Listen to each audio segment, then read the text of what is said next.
The best things in life takes time. When I was younger, I was impatient because I had the naivety of thinking that dreams would come quickly. But the best things in life take time. From simple things like food, preparation, to more complicated issues of parenting and marriage, the best things in life take time. People who don't have time to cook don't cook well, because the best things in life take time. You can get married, you can have a wedding in 30 minutes, but it takes years to have a marriage. The best things in life take what? It is the sharp contrast between being rich and being wealthy. You can hit the lottery, receive an inheritance. You can be catapulted from rags to riches, and you can be rich quick. Though many define wealth differently than how I will today, true wealth isn't just about money, but it is about the lessons you learn while struggling upward. If you have money without wisdom, you will soon be parted from your money. The best things in life take time, takes relationships. You've got the money, but because it was given to you quickly, you didn't build the infrastructure to sustain it. You don't have the relationships to sustain it. You don't have the information to sustain it. And most people who hit the lottery, 70 to 80% of them go broke within 5 years.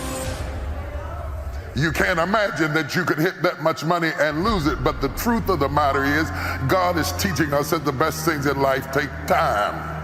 There are things that you learn from struggling. There are things that you learn from tests and trials and trial and error. Some of my best teachers were failure. It takes time to do well. It takes even longer to be well. Let's listen at the words of Solomon when he talks out of Ecclesiastes chapter 3, verse 1 through 2. And listen at Solomon, the wise man, the wise man. He says, to everything there is a season and a time, to every purpose under heaven. He says, to everything there is a season and a time, to every purpose under heaven. You got purpose, but do you understand season and time? Now, we read over that quickly, but we really don't think about it, because if we thought about it, we would understand that some people are seasonal. Some relationships are seasonal. Some opportunities are seasonal. And yet when we see the seasons change, we think the blessing has ceased. But it is not that the blessing has ceased, it is that the season has changed.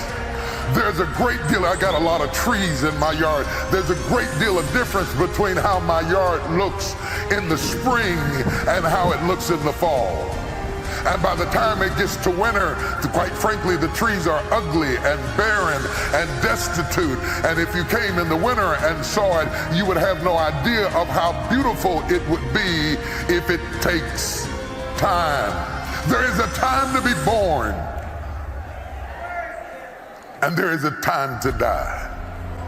If I had time, I'd talk about they are very similar, birth and death. A time to plant and a time to pluck up that which is planted. Now listen at what he says. There's a time to plant and there's a time to pluck up that which is planted. Do you know the difference in your life? The difference between knowing when to plant and when to pluck. Have you ever asked God, maybe you've asked him when to plant, but have you ever asked him when to pluck up? Or are you intent on keeping that which is planted to the destruction of plucking up that which you have become accustomed to?